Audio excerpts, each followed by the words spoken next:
अनेकों पत्रकारों को जिस प्रकार तंग करने की कोशिश की गई, छापे डाले, कईयों को डिटेन किया गया, पूछताछ की गई, तो जो स्वतंत्र प्रेस का जो एक वातावरण है उसको कहीं ना कहीं दमन और सत्ता की ताकत से दबाने की कोशिश की जा रही है। और ये संकेत देता है कि जो केंद्र नेतृत्व है, भाजपा की सरकार दिल्ली में है, वो इस बात से डर रही है कि जनमानस की सोच में अब परिवर्तन आया है।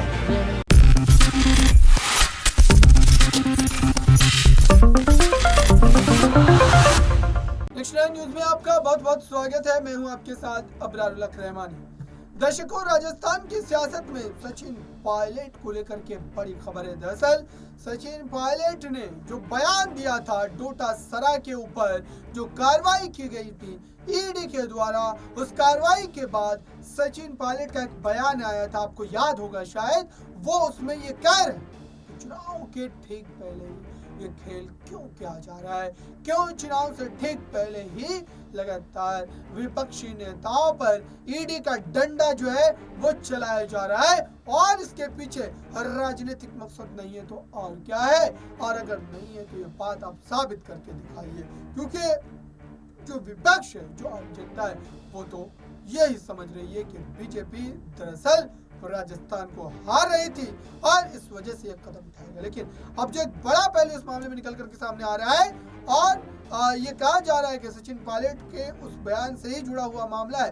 सचिन पायलट के पहले आप उस बयान को सुनिए जो उन्होंने डोटा सरा के घर पर ईडी की छापेमारी के बाद दिया था। अनेकों पत्रकारों को जिस प्रकार तंग करने की कोशिश की गई, छापे डाले, कईयों को डिटेन किया गया, पूछताछ की गई, तो जो स्वतंत्र प्रेस का जो एक वातावरण है उसको कहीं ना कहीं दमन और सत्ता की ताकत से दबाने की कोशिश की जा रही है। और ये संकेत देता है कि जो केंद्र नेतृत्व है, भाजपा की सरकार दिल्ली में है, वो इस बात से डर रही है कि जनमानस की सोच में अब परिवर्तन आया है। परिवर्तन हिमाचल प्रदेश में आया, कर्नाटक में आया, अब इन 4 राज्यों में चुनाव होने वाले हैं, वहाँ पर भी आएगा। और मैं ऐसा मानता हूँ कि जो कार्रवाई करी गई वो एक लोकतांत्रिक व्यवस्था में एक स्वस्थ परंपरा नहीं है। पत्रकारों को जिस प्रकार से डराने की, दबाने की कोशिश की गई, मैं उसकी निंदा करता हूँ। ऐसा नहीं होना चाहिए और एक स्वतंत्र वातावरण में सब लोगों को अपनी पत्रकारिता करने का आज़ादी होनी चाहिए। बहरहाल जो प्रचार चल रहा है, जिस प्रकार प्रधानमंत्री बार बार आ रहे हैं, मेरे ख्याल दोबारा उनका आने का प्रोग्राम है राजस्थान में, लगातार वो आ रहे हैं और आरोप राज्य सरकार पर लगा रहे हैं, लेकिन एक बार भी ये नहीं कह रहे कि पिछले 9 साल के कार्यकाल में राजस्थान प्रदेश के लिए ऐसा क्या विशेष उन्होंने किया। आप यहाँ पर आकर आप घोषणाएं कर जाएं, लेकिन जो ज्वलंत मुद्दे हैं, चाहे वो ERCP का है, चाहे हमारी जो परियोजनाएं अटकी हुई हैं धनराशि के अभाव में, रेल परियोजनाएं हैं, बड़ी बड़ी योजनाएं हैं, और राजस्थान सरकार का जो हमारा धनराशि बकाया है उसको केंद्र सरकार वापस नहीं कर रही है। पूर्ण बहुमत मतलब 25 सांसद 2 बार राजस्थान में बीजेपी जीत कर गए, लेकिन राजस्थान को कोई विशेष दर्जा, कोई विशेष पैकेज, कोई बड़ी परियोजना, कोई ऐसा संसाधन का दिल्ली से कोई योगदान नहीं मिला जो हम लोगों को अपेक्षित था। अब वो लगातार प्रचार कर रहे हैं, लेकिन आपस में जो खींचतान है भारतीय जनता पार्टी के अंदर, वो जग जाहिर है। मैं उस पर प्रकाश डालना नहीं चाहता हूँ, जनता सब जानती है। मैं इतना कहना चाहता हूँ कि लगातार यहाँ पर हमारी पार्टी के नेता जो आ रहे हैं और हमारे प्रदेश का जो नेतृत्व यहाँ पर हमारी सरकार पार्टी का है, लगातार हम काम कर रहे हैं और समन्वय के साथ हम लोग बहुत तेज़ गति से आगे बढ़ रहे हैं। और आज स्थिति में हम लोग कहने को हैं कि बहुत अच्छे बहुमत के साथ, इनफैक्ट मैं तो कहूँगा जो बहुमत हमको पहले नहीं मिला था पिछले कई सालों में, उससे ज़्यादा बहुमत मिलने के बाद यहाँ पर हम लोग अपनी सरकार बनाएंगे। बहुमत की उम्मीद क्या है कि ज़्यादा बहुमत? देखिए, मैं प्रदेश भर में घूम रहा हूँ, जो खिंचाव तनाव मैं देख रहा हूँ विपक्ष की पार्टियों के अंदर, और मूलतः राजस्थान में चुनाव 2 पार्टी के बीच में होता है, भाजपा और कांग्रेस। बाकी छोटे दल पहले भी चुनाव लड़ते आए हैं, आज भी चुनाव लड़ेंगे, शायद भविष्य में लड़ें, लेकिन मुख्य मुकाबला भाजपा कांग्रेस में होगा। भारतीय जनता पार्टी का जो मैं देखा है रवैया, 4.5 साल तक बिल्कुल वो आराम की नींद सो रहे थे। जनता की आवाज़ बनने की उन्होंने कोशिश भी नहीं करी, और जनता भी समझ रही है कि अब चुनाव हैं, इसलिए यात्राएं निकल रही हैं, आक्रोश यात्रा, परिवर्तन यात्रा, संकल्प यात्रा, लेकिन पब्लिक के इंटरेस्ट की कोई बात नहीं कर रहा। मैंने पहले भी कहा, राजस्थान की जनता के लिए भाजपा का क्या विजन है, क्या रोड मैप है, 5 साल में अगर आप सरकार में आएंगे तो क्या करेंगे, पहले सरकार वसुंधरा जी की थी, जनता ने इसको हराया, लेकिन इन 5 सालों में बीजेपी ने कोई वैकल्पिक व्यवस्था की कोई परियोजना जनता के सामने प्रस्तुत नहीं करी है, कोई रोड मैप ब्लूप्रिंट तैयार नहीं किया। और जो चुनावी रणनीति होती है उसमें भी कांग्रेस बहुत आगे है भाजपा से, इसलिए मुझे पूरा विश्वास है, ना सिर्फ इस जिले जहाँ का मैं प्रतिनिधि हूँ टोंक, लेकिन समूचे राजस्थान में कांग्रेस पार्टी को अच्छा बहुमत मिलेगा। ताकि बीच में लोग भी क्या करें? क्या पूरे मुद्दे केंद्र वाले रहने वाले हैं या लोकल मुद्दों पर भी कांग्रेस मैदान में रहेगी? देखिए, अब तो दोनों मुद्दे बराबर हैं, क्योंकि 9 साल जनता ने पूरा बहुमत बीजेपी को दिया, पूरा समय उनके पास था, एक पूर्ण बहुमत की सरकार थी, सिंगल पार्टी मेजोरिटी बहुत सालों के बाद, मेरे ख्याल सन 84 के बाद पहली बार पूर्ण बहुमत किसी एक पार्टी को मिला। लेकिन उस बहुमत का आपने किया क्या?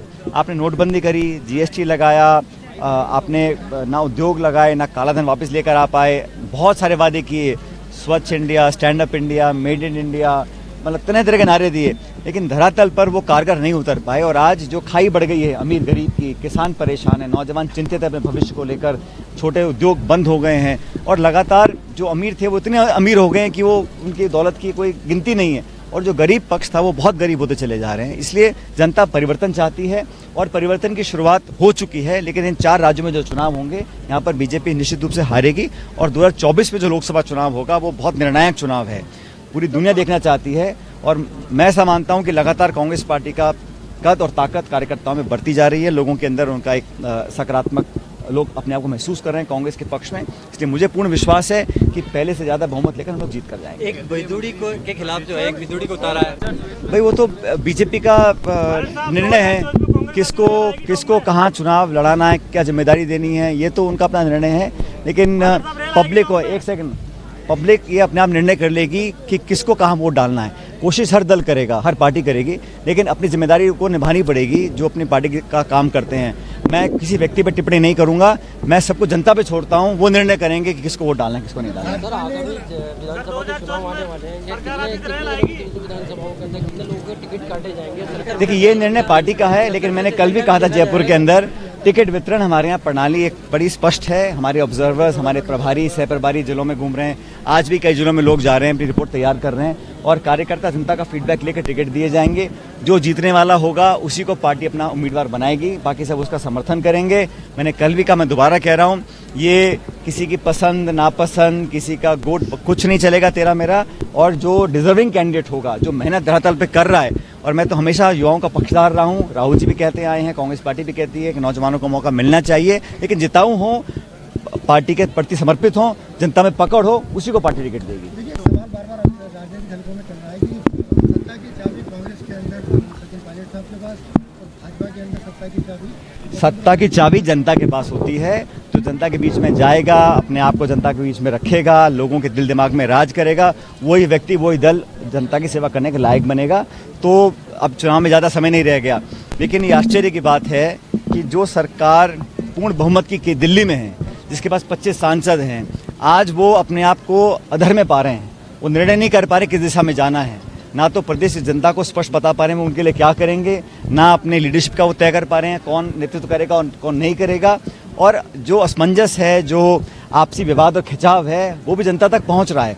हमारे यहाँ हम सब मिलकर काम कर रहे हैं कांग्रेस पार्टी में, सरकार और संगठन, इसलिए मुझे पूरा विश्वास है कि मध्य प्रदेश में, राजस्थान में हम पूर्ण बहुमत सरकार आपका स्वास्थ्य बनाएंगे। कैसा है? कल आप चेकअप के लिए गए थे, आपका स्वास्थ्य कैसा है? तो प्रभारी तो पिछले चुनाव में बनाया, कौन बनता लास्ट टाइम चुनाव मुझे पता नहीं, तो प्रभारी बनने से कुछ नहीं होता, पब्लिक निर्णय करेगी किसको वोट डालना है। जनता जानना चाहती है आपका स्वास्थ्य कैसा है, चेकअप के लिए गए थे आप? भाई औपचारिक घोषणाएं तो पार्टी औपचारिक रूप से करेगी, लेकिन मैंने पहले भी कहा था, हमारी सबके कार्यकर्ताओं की ये दिली ख्वाहिश है कि जितनी बड़ी जीत पहले यहाँ से कांग्रेस पार्टी की हुई थी उससे ज़्यादा हो। हम लोगों ने काम किया है जनता के बीच में, और मुझे जो स्नेह और आशीर्वाद टोंक के लोगों ने दिया है उसको मैं कभी भूल नहीं सकता हूँ, और आने वाले समय में पहले से ज़्यादा बहुमत लेकर पार्टी यहाँ से जीत कर जाएगी। 24 में परिवर्तन होता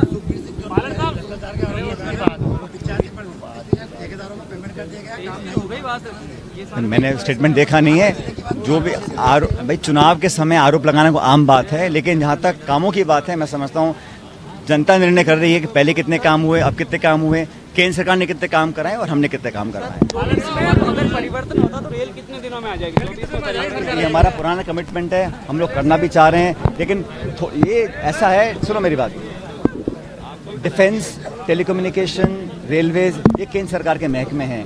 हमसे जो उम्मीद थी हमने पूरा कर दिया। जब मैं केंद्र सरकार में था हमने पूरी कार्रवाई करी थी। अब न जाने किन कारणों से इस पर कार्रवाई आगे नहीं हो पाई है।